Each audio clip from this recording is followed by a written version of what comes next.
The fifth stretcher slammed against the trauma bay doors, just as the chief surgeon turned away from the first four.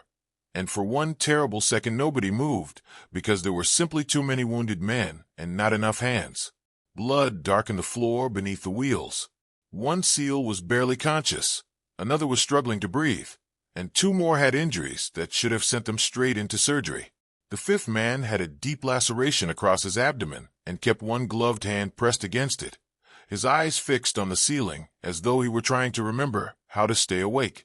Around them, alarms screamed, monitors flashed, and nurses shouted vital signs over the pounding noise of helicopter rotors still fading outside the hospital. Then Chief Surgeon Daniel Whitmore looked across the room, saw Emily Carter standing near the medication cart, and gave a humorless smile. She had been a registered nurse for less than 6 months. Her blue scrubs were still stiff from being new, and a loose strand of brown hair had escaped from beneath her cap and stuck to her damp cheek. "Give the 5 SEALs to the rookie nurse," Whitmore said loudly enough for everyone to hear. "Maybe she can teach us something tonight." A few exhausted staff members exchanged uncomfortable glances.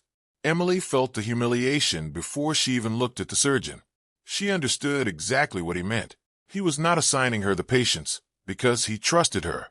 He was giving her the impossible cases because he expected her to fail.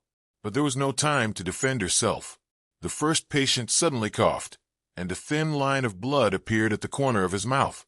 Emily stepped forward. "Tell me his pressure," she said. A senior nurse hesitated, almost as though she had not heard her.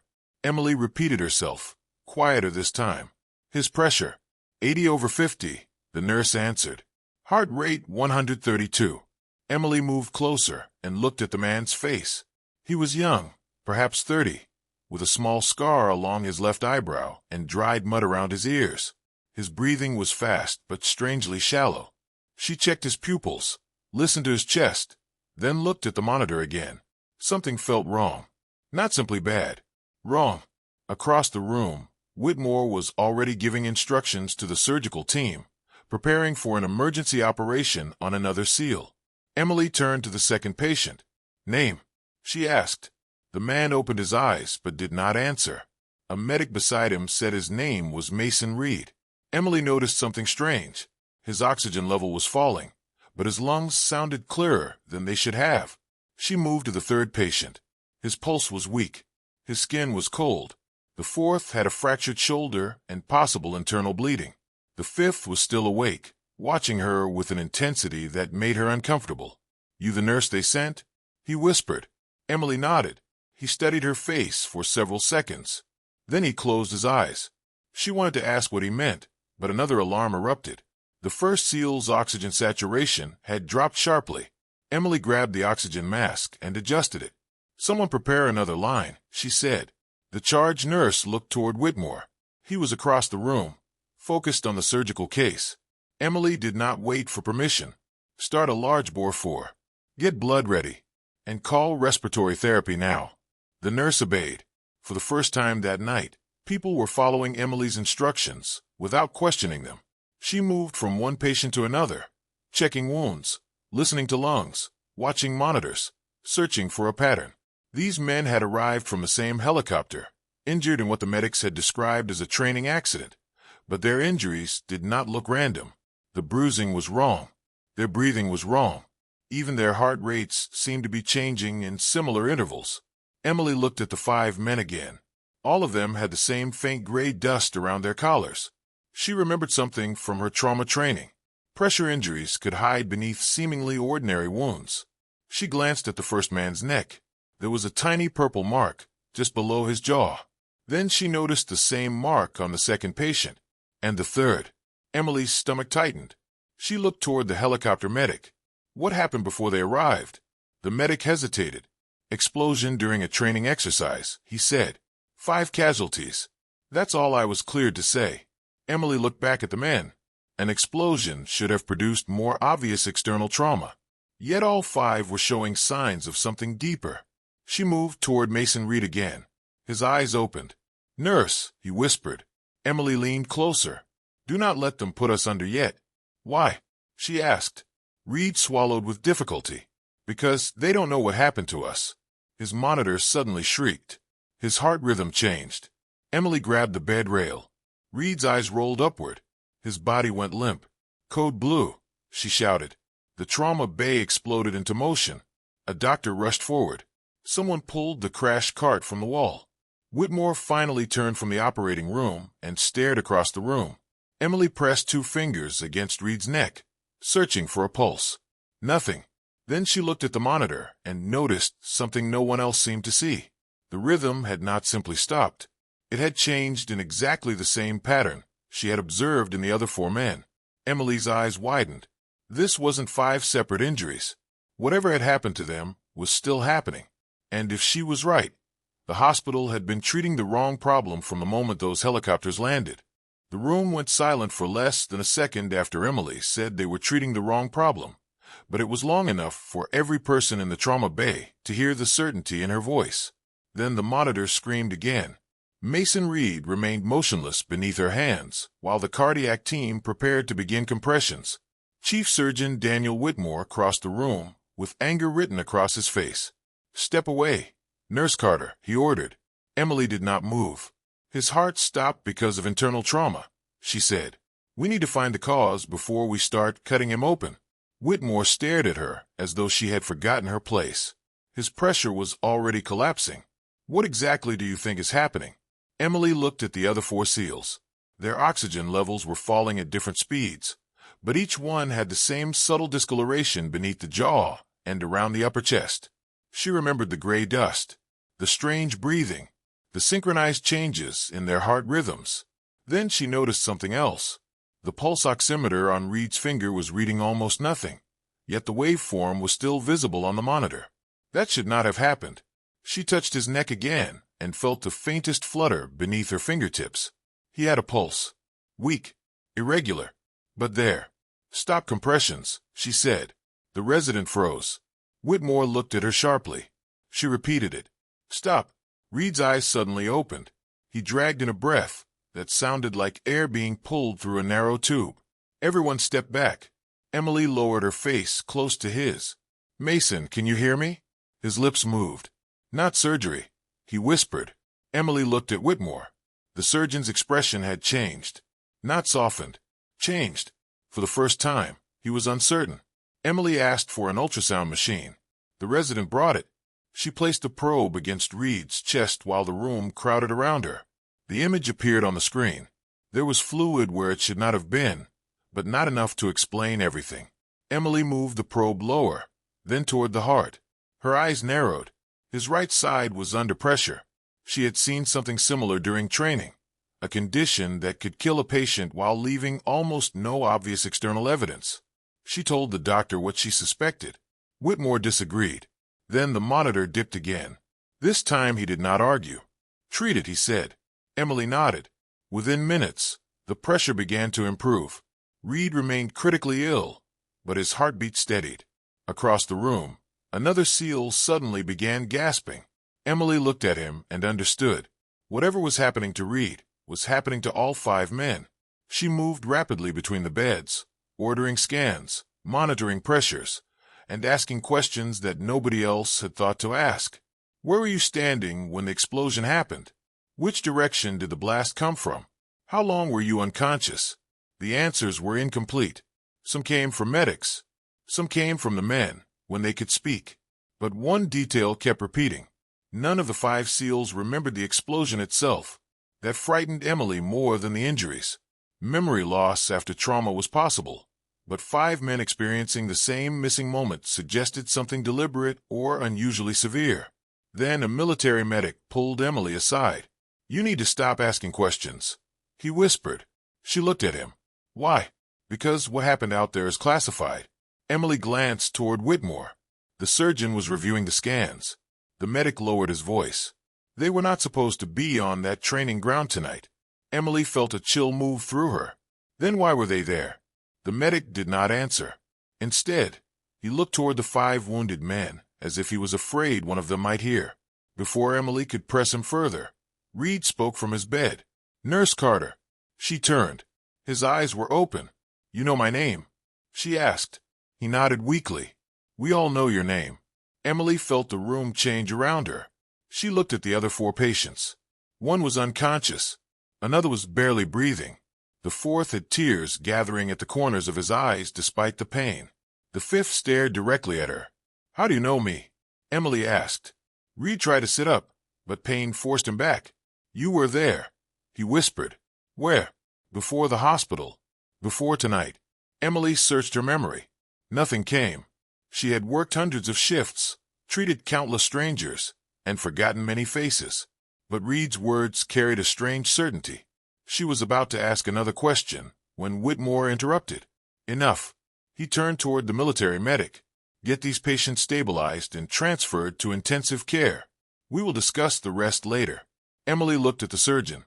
"They are not stable," she said. Whitmore's jaw tightened. "I know what stable means." "No," Emily replied. "You know what the monitors are telling you. I am telling you what they are not telling you." The room fell quiet. She pointed toward the 5 patients. They were exposed to the same force. They have the same hidden injury pattern, and whatever caused it is still affecting them. If we move them before we understand it, we could lose all 5. Whitmore stared at her for several seconds. Then one of the SEALs suddenly grabbed Emily's wrist. His grip was weak, but desperate. "Do not let them separate us," he whispered. Emily looked into his frightened eyes. "Why?" He swallowed. "Because only one of us remembers what really happened." The monitor beside him began to beep faster. Emily turned toward the other beds. 4 faces. 4 wounded men. 4 sets of terrified eyes. Then Reed slowly lifted his hand and pointed toward the door. Everyone followed his gaze. A senior military officer stood there in a dark uniform, accompanied by 2 armed escorts. He had not announced himself. He had simply been watching. The officer walked into the trauma bay and looked directly at Emily. "Nurse Carter," he said quietly, "we need to talk about why 5 Navy SEALs specifically requested you before they ever arrived here." The officer's words seemed to drain the warmth from the trauma bay. Emily stood beside Mason Reed's bed, still wearing the same gloves she had put on nearly an hour earlier, and stared at the man in uniform as though he had spoken in a language she had never heard before. "I never met these men," she said. The officer studied her for a moment. "That is not what they told us." Behind him, the armed escorts remained perfectly still. Chief Surgeon Daniel Whitmore stepped forward, clearly irritated by the interruption. "This is a medical emergency, Colonel. Whatever administrative matter you have can wait." The officer did not look at him. His attention remained on Emily. "Their request was filed before the helicopter left the training facility," he said. All 5 names were listed. One preferred medical contact. Emily Carter. The room became strangely quiet. Emily felt the weight of every pair of eyes around her. "Why would they request me?" she asked.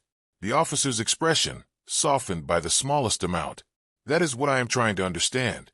Reed suddenly spoke from the bed. Because she remembered. Emily turned toward him.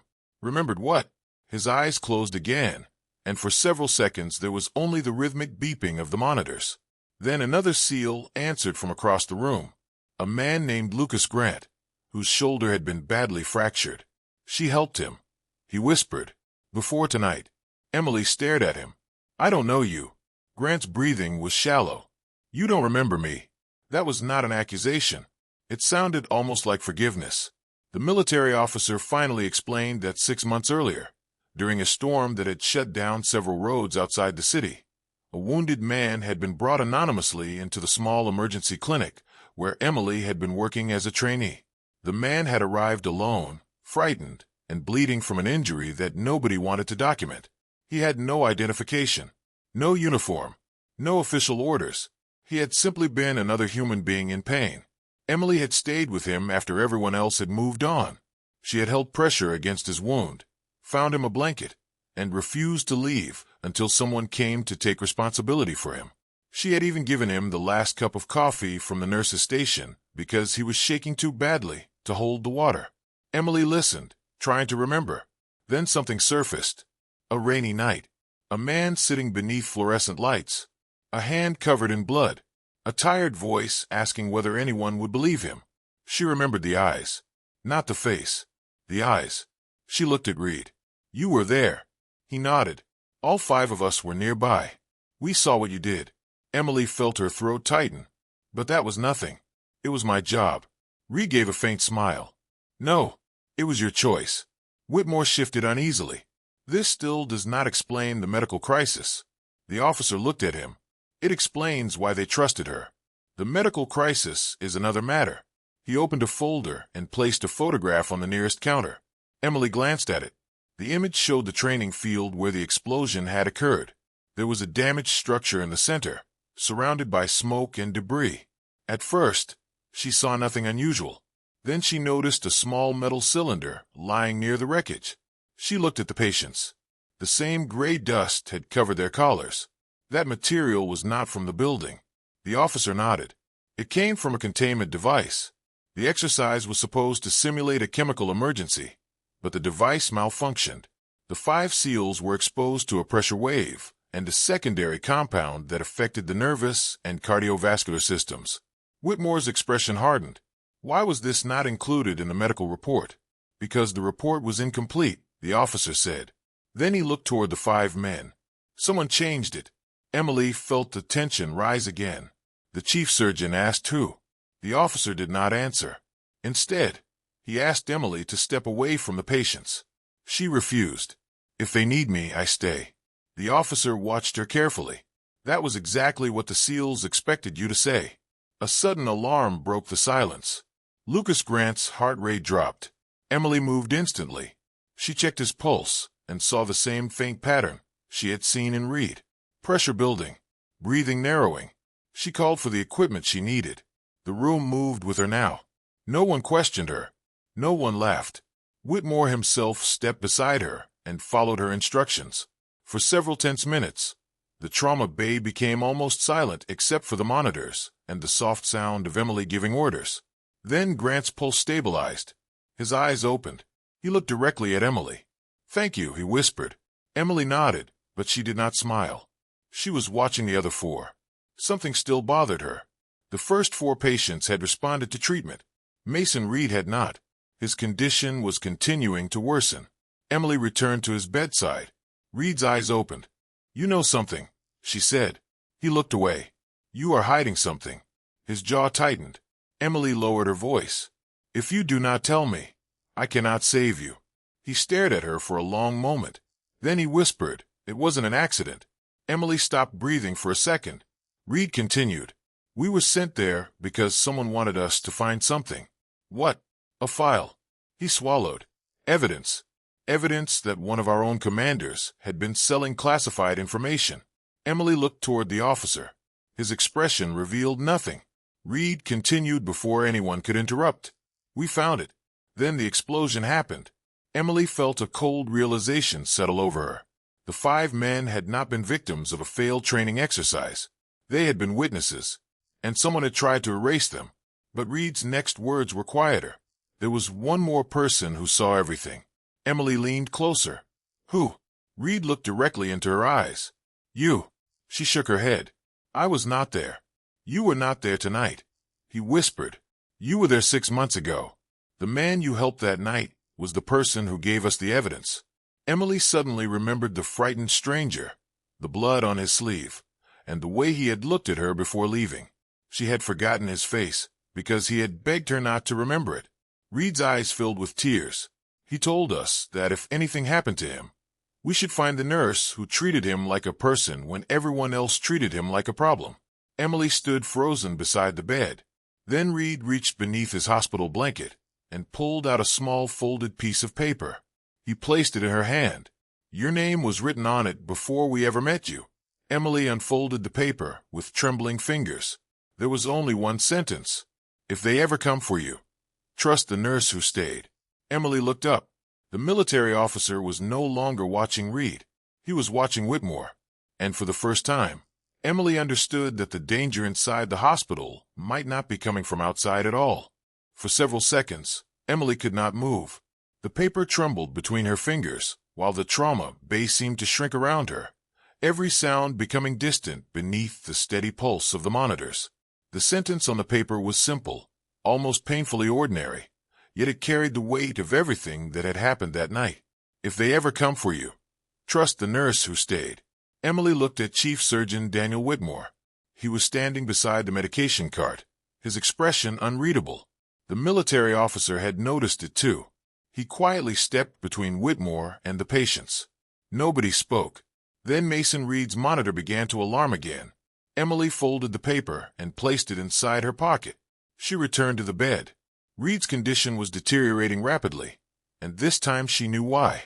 The compound had triggered swelling and pressure that was beginning to affect his heart and nervous system. She explained the procedure to the surgical team, but Whitmore interrupted. "There is another option." Emily looked at him. He pointed toward the operating room. "We take him immediately. No waiting. No more tests." Emily studied Reed's face. He was barely conscious. If they moved him now, there was a strong chance he would not survive the transfer. But if they waited, he might not survive the next few minutes. She looked at the monitor, then at Reed, then at the other 4 SEALs. They were watching her, not because she was the most experienced person in the room, not because she had a title. They were watching because they trusted her. Emily finally spoke. "We do it here." Whitmore stared at her. "Here? This is a trauma bay."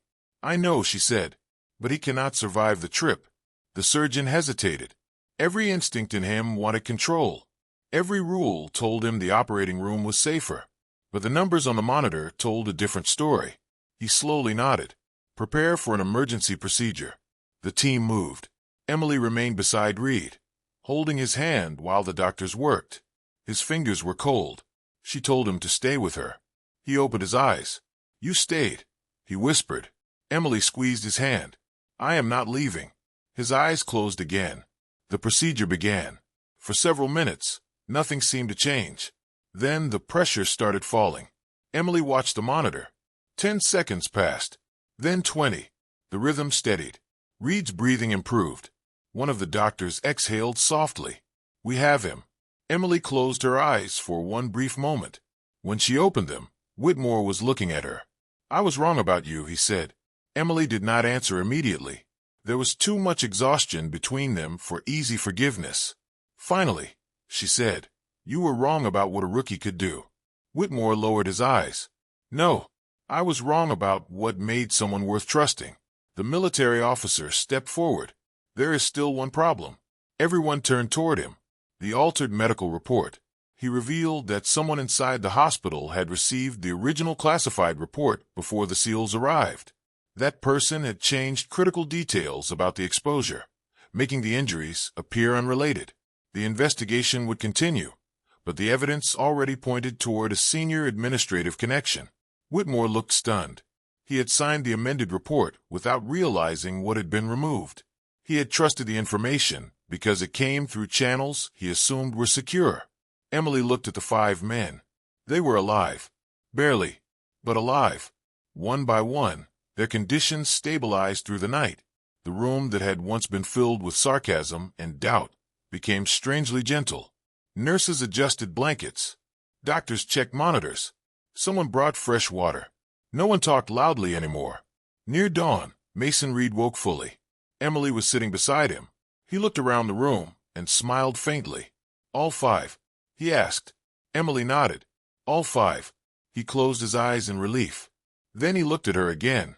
"We asked for you because we remembered what everyone else forgot." Emily smiled. What did they forget? That fear does not make someone less human. Reed's eyes filled with tears. "You gave a stranger dignity when nobody knew his name. We knew then that if the worst ever happened, you would not see us as classified files or military assets. You would see us as people." Emily looked toward the windows. Morning light was beginning to spread across the hospital walls. She thought about how easily the night could have ended differently. 5 men could have died because the wrong person had been trusted. A rookie nurse could have been humiliated into silence. A surgeon could have allowed pride to become more important than truth. Instead, one small decision after another had changed the outcome. Later that morning, Whitmore found Emily in the hallway. He looked exhausted. He held out his hand. She shook it. "I owe you an apology," he said. Emily nodded. He continued. "I thought experience meant never being uncertain." She looked at him. "Sometimes experience is knowing when someone else sees something you missed." Whitmore gave a tired smile. "That may be the first thing you have taught me." Months later, The 5 SEALs returned to the hospital for follow-up care, for walk through the doors together. The 5th, Mason Reed, moved slowly with a cane. When he saw Emily, he smiled. There she is. Emily laughed softly. You came back. We told you we would. They gathered around her, not as soldiers, not as classified operatives, not as symbols of courage, but simply as 5 men who had survived something terrible and remembered the person who had stayed when staying was easier than leaving. Reed handed Emily a small wooden box. Inside was a simple metal pin from their unit. You earned this, he said. Emily shook her head. I did not do anything special. Reed smiled. That is why you did. Emily looked at the pin in her palm and finally understood what the knight had been trying to teach her. The chief surgeon had given her 5 SEALs because he thought she was the least important person in the room. The SEALs had asked for her because they knew importance had nothing to do with rank. Sometimes the person everyone overlooks is the one who notices the pain everyone else has learned to ignore. And sometimes the greatest act of courage is not standing in front of danger, but staying beside someone when they are afraid and refusing to let them face it alone. Emily returned to the trauma bay that evening and paused beside the same doors where the 5 stretchers had arrived months earlier. The room was quiet now, clean, ordinary, almost peaceful. She touched the metal pin in her pocket and remembered the sentence that had changed everything. If they ever come for you, trust the nurse who stayed. She realized then that kindness was rarely loud enough to announce itself. It lived in small decisions, in hands that did not let go, in people who remained when leaving would have been easier. If this story reminded you that one person's compassion can change the course of another person's life, carry that thought with you today. And remember that sometimes the person who seems least important is the one who can make the biggest difference. And long after the trauma bay lights dimmed that night, the memory remained in the quietest corner of the hospital, where 5 soldiers had learned that courage could look like a nurse who simply chose to stay.